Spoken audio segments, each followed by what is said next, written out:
Hello and welcome to this week's very special episode of Future of XYZ. It is the beginning of our fourth season of Future of XYZ and our very, very first episode of 2023, which is in partnership with Rhode Island PBS. Very, very exciting. And we have a really interesting topic today to talk about the future of Parkinson's disease with the Chief of Staff at the Michael J. Fox Foundation, my dear friend, Vanessa Arnedo. Vanessa, thanks so much for being here. Thank you so much for having me, Lisa. I'm excited to kick off the season. Well, you are now serving as the Chief of Staff at the foundation, but you've been in various roles for almost 10 years, if I'm not mistaken, largely research roles, given your own background with a master's in public health at Columbia and undergrad pre-med at NYU. What is, let's just ground down. We'll talk about the foundation, but what is Parkinson's disease? Sure. You're right. I've been with the foundation for 10 years, and I'm excited to be here to talk about what is Parkinson's disease and what the future holds. So Parkinson's is the second most common neurodegenerative disorder after Alzheimer's.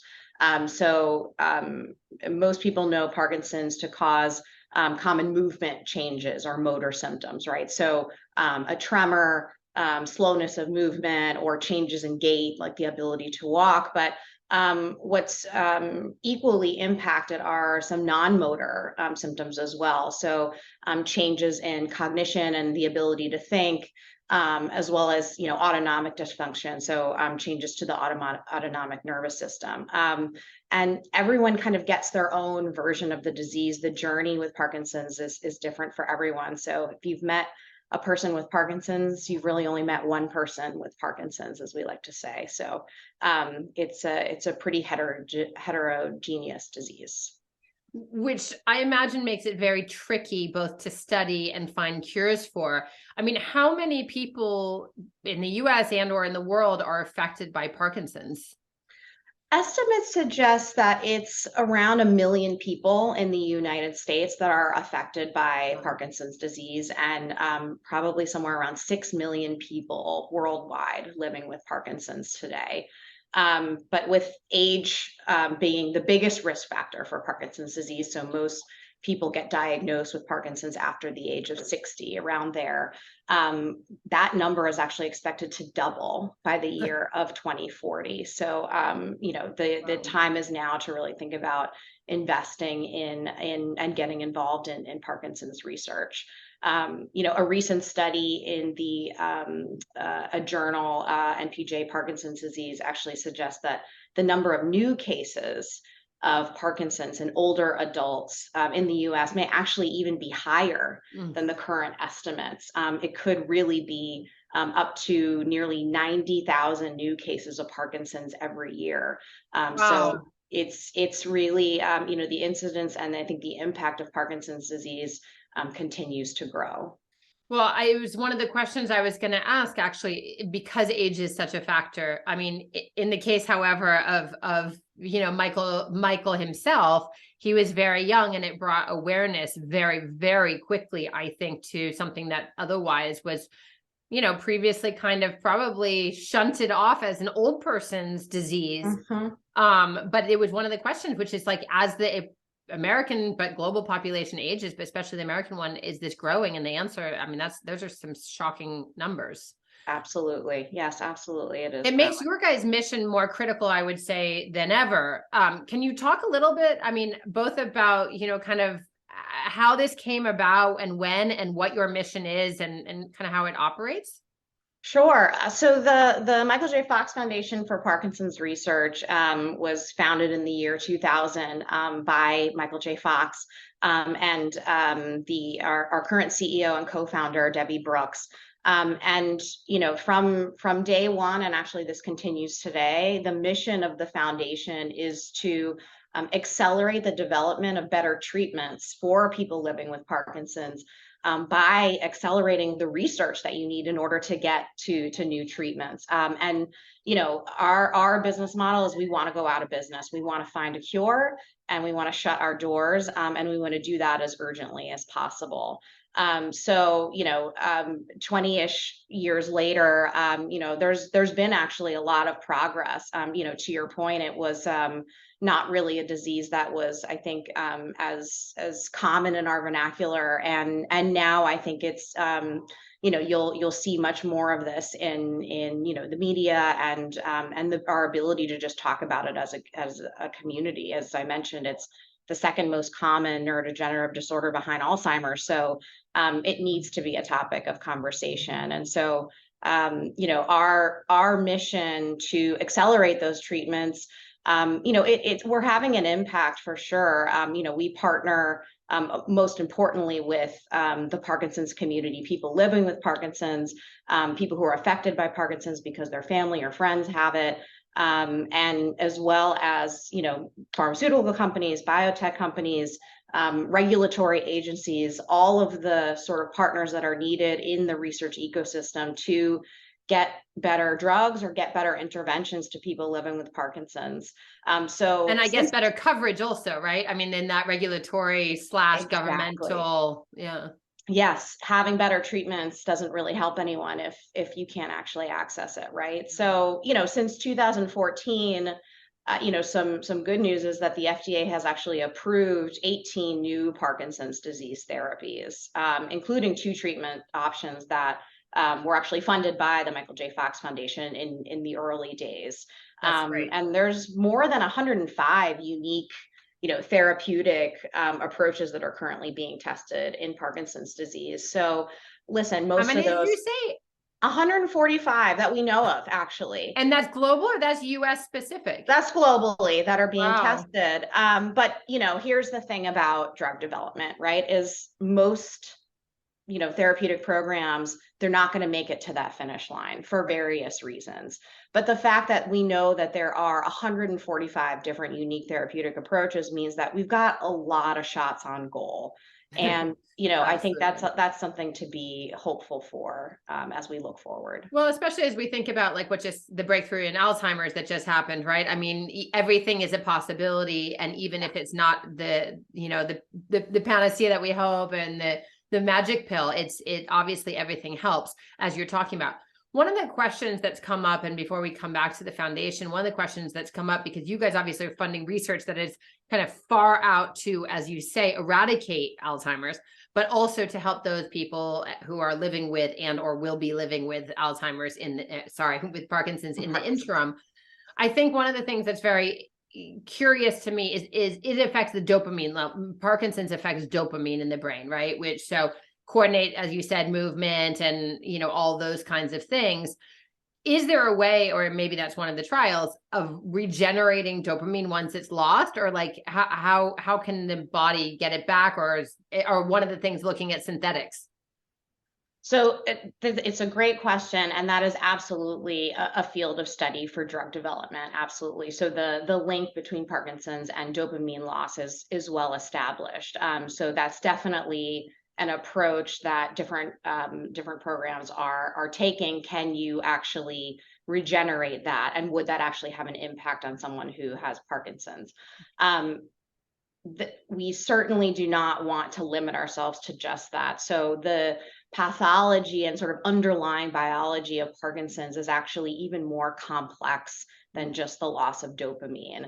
So, as an example, a hallmark of Parkinson's disease beyond the loss of dopamine is this clumping of a protein in your brain. The name of the protein is called alpha-synuclein. And that does seem to be, again, a hallmark of what Parkinson's disease is. And so that is just another example of something that we know is happening in the biology of people who have Parkinson's disease. And so can you actually develop a therapeutic intervention that actually, is related to alpha-synuclein as one example? So absolutely, I think the loss of dopamine is an area of research and focus, but that's just one of many different therapeutic approaches. Just to kind of continue on this for a minute, for anyone who's either I mean, because we're talking about the cutting edge of research. I mean, that's really what Michael J. Fox Foundation has become, is, both building awareness of what Parkinson's disease is, who it affects, but also, and looking for these solutions. But also, I think really trying to help people understand, like, well, how do you survive and live with it better in the Absolutely. current moment? So what are some of the things? I mean, I've heard from men, for instance, that like sexual activity is it can help. I obviously Mediterranean diet seems to be like the cure all for everything. Exercise, I mean, some common sense things and some surprises. What is there anything that you'd like to just shout out that are known today and kind of going forward that are helping people?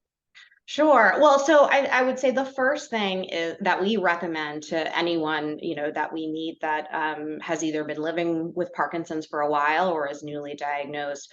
One tip is to see a movement disorder specialist. So this is a doctor who is a trained neurologist, but they've actually done even further studies specific to Parkinson's disease and other related diseases. And, at the top of the call, you even sort of mentioned that, it's a really sort of heterogeneous disease. Everyone's experience with it is different. And so seeing a doctor that really is a movement disorder specialist can really help you navigate a more personalized approach to your disease. So I would say that's sort of one. But I can say, probably on behalf of most movement disorder specialists, the second thing that they're going to say is exercise. Exercise, exercise, exercise. And actually, it's the one thing that so far has been shown to have an impact on how people progress with the disease. The outcomes seem to be really good for people who are able to exercise in a way that is healthy. And listen, we should all be exercising. I was going to say that we should all be exercising for all sorts of reasons. Exactly. Yeah. And similarly, having, just a well-rounded, healthy diet, Mediterranean diet, that's another thing that, I'll hear from a lot of movement disorder specialists that they are heavily recommending to people living with Parkinson's. But, I would say I don't think I've gone anywhere and spoken to any movement disorder specialists where exercise didn't come up. So, which type of exercise? Really, I think it's anything. Again, it's the same advice, I think we would give ourselves, right? It's like exercise that you enjoy, that you'll do consistently, is always, I think, something that would be recommended for, trying to live a quality life while living with Parkinson's. As we think towards the end, I want to make sure that you are able to give our listeners and viewers a chance to like where they can get some more information, both about the foundation, but the disease itself. But for now, I mean, one other question before we come to that, back to kind of like the future of the disease and the future of the foundation. I mean, one of the things that is curious to me as we're talking, is this a genetic disorder? Like, what causes Parkinson's? Do we know? So we do know that there are some genetic links to Parkinson's. So there have absolutely been a few different genetic mutations and genetic variants that have been studied and continue to be studied that show a link between Parkinson's and these specific genetic mutations. At the same time, not everyone who gets a Parkinson's diagnosis or is living with Parkinson's has those specific genetic mutations. And even more interesting is that there are a lot of people that have some of these genetic mutations and actually never go on to develop Parkinson's disease. Wow. So in a way that actually has been helpful as we think about therapeutic development. So when these certain genetic mutations have been discovered, one example is the LRRK2 mutation, LRRK2 is one example, because some people go on to develop the disease who have the mutation and others don't. It can be really powerful to study, what's actually going on in people that don't develop the disease. Is there something protective that they have that could be harnessed for, a future drug intervention, as an example? So the fact that we know a little bit more about, the genetic underpinnings of Parkinson's disease has been helpful for therapeutic development. But the current hypothesis is that it's some sort of intersection between your genetic makeup and also your environmental exposures. And that is always makes it a little bit more complicated, right? Because we each have different environmental exposures, but that seems to be what's underneath some of the causation. That makes sense. And Parkinson is named after, I believe, the English doctor who discovered it in the early 1800s. That's right. What was the, like, as we think about the future of the disease, what was it that he discovered in, I think it was 1817? So mostly it was those initial hallmarks of the motor disease, right? Resting tremor, the slowness of gait. There was something that he was seeing consistently, that you had sort of mentioned earlier too, right? Like is this just old age? No, actually, it was something that clearly was something that needed to be diagnosed. And so, now as we look to the future and like, how can we build on that, right? From, it's 2023, hopefully we've come farther than from the 1800s, and happy to say that that is the case. As we look forward, most people will get a Parkinson's diagnosis and to a certain extent in a similar way. You'll see a doctor and they'll evaluate your symptoms, maybe rule out some other things, but there's no Parkinson's test, right? You don't go in, you get a blood test, and they tell you have Parkinson's. And so, that's a challenge, of course, for getting a diagnosis. But you can also imagine that's a challenge when you're thinking about clinical trials and actually testing a drug to see whether or not it has an impact on Parkinson's disease. When we don't have these more sort of measurable, quantitative assessments of Parkinson's disease, and also how's it changing over time, it's really challenging. And so I think this is really important for the future of Parkinson's disease, is actually getting measures of the disease, getting those, quote unquote Parkinson's tests. And that's actually something that the Fox Foundation is pushing forth through our landmark clinical study called the Parkinson's Progression Markers Initiative. So while this has been around since 2010, this is now a public-private partnership with more than 40 pharmaceutical companies and biotech companies. And what's important about this study is that we're actually looking for more than 100,000 individuals to get involved, and not just people with Parkinson's. We're actually looking for people who do not have a diagnosis of Parkinson's to also get involved, because we want to understand what is the risk for Parkinson's disease. Right. So that's, I think, remarkable. An important part of the future. That's remarkable. I mean, 100,000 individuals and to create, I mean, as you say, I mean, the complexity of not being able to make a formal, quote unquote, formal diagnosis and officiate it in science, not to have a 0-1, right? That's right. Is very tricky. That's fascinating. That's right. I mean, as we think about kind of wrapping up, Vanessa, I really, really love I'm going to call it the vision statement. I don't know how you guys categorize it. I'm a brander, but the vision statement is very big, bold, and audacious, which is we're here until Parkinson's isn't. Right. You talked about your unique business model, which puts funding to work immediately because you have this kind of urgency. I'm sure Michael himself has a desire to see the progress. I mean, on what he started, but you have these two kind of bifurcated goals, which is finding the cure through this aggressively funded research agenda, and secondarily, obviously, like ensuring the development of improved therapies for people living with it today and tomorrow.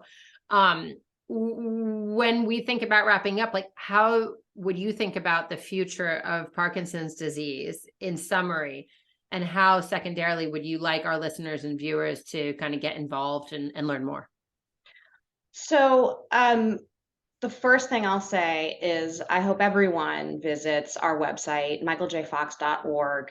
Not only do we have a lot of resources for living well with the disease, or, if you have a friend or family member, resources for how you can support your family or friend throughout their unique journey with Parkinson's disease. we also have a lot of opportunities for people to get involved in some of the research that, we've been talking about today.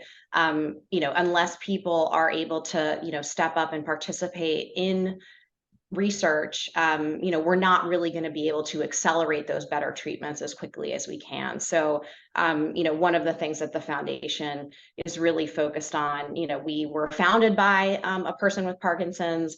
We are constantly engaged in the Parkinson's community. And so we want to make sure that the Parkinson's voice is heard. And one of the ways to do that is by participating in these research studies and moving it forward. One of the things that I think is most promising as I look towards the future of Parkinson's, we talked a little bit about, risk of Parkinson's disease. And one of the things that is a challenge for not having a quote unquote Parkinson's test is oftentimes by the time you do receive a diagnosis, you likely have already had the disease that has been, progressing, albeit, more minor symptoms, but it's probably already been there. I think as a result, particularly from the study, the Parkinson's Progression Markers Initiative, we can really see a future where, through more nuanced testing and, earlier symptoms such as a loss of smell, which seems to predate, some of these, motor changes. What if we could actually diagnose it earlier? And what if we had better interventions? So now you're actually talking about, real change and, potential prevention of the, a more stronger development of the disease. That's very confusing. Loss of smell, given COVID. That's very difficult. It is. And, you can get loss of smell for a lot of other reasons, right? Mm-hmm. So that's why, just having a loss of smell is not enough to say, of course you have risk for Parkinson's disease, not at all. Yeah. But, as we start to get a little bit more sophisticated with, what are the different risk factors and, what actually, if you do have loss of smell and you have other potential risk factors, that is actually a future where we might actually be able to say it's not Parkinson's, or maybe it is actually risk of Parkinson's. Yeah, that makes so much sense. I really thank you for joining us. Is there any last things that you representing the Michael J. Fox Foundation, kind of as the preeminent source on Parkinson's disease, want to wish into the universe for the future of Parkinson's disease? I am wishing, that again, we're really able to even further mobilize the Parkinson's community. And when I say Parkinson's community, I mean not only people who are living with Parkinson's or, supporting people with Parkinson's, but also, the Parkinson's research community and the research community at large. I think we talked at the top of the call about the incidence of Parkinson's, that as our population ages, it's, continuing to grow. And so, we really need action and investment in Parkinson's research today. So I'm putting that out there that, I hope, certainly I hope your listeners go to michaeljfox.org and get involved. And I, hope that we're really able to mobilize the broader community to really affect change, to get better treatments and to put the Fox Foundation out of business. I like that. I like all of those hopes. And, the future of Parkinson's disease has lots, I think, of parallels with many other, kind of diseases that the world is dealing with. It takes resources, it takes collaboration, it takes time. So thank you for sharing your experience and the incredible work that the Michael J. Fox Foundation is doing on the subject of really eradicating Parkinson's disease. Thanks for having me, Lisa. It's a pleasure. For everyone listening, if you don't already subscribe to Future of XYZ, visit future-of.xyz to get links to all of our podcast platforms, as well as the YouTube page hosted by Rhode Island PBS. And make sure you follow us on Instagram as well at Future of XYZ. And as we said, make sure you visit michaeljfoxfoundation.org. We really, really look forward to a great season in 2023, with this being the kickoff. And we will see you again in 2 weeks' time. Vanessa, thank you. Thanks, Lisa.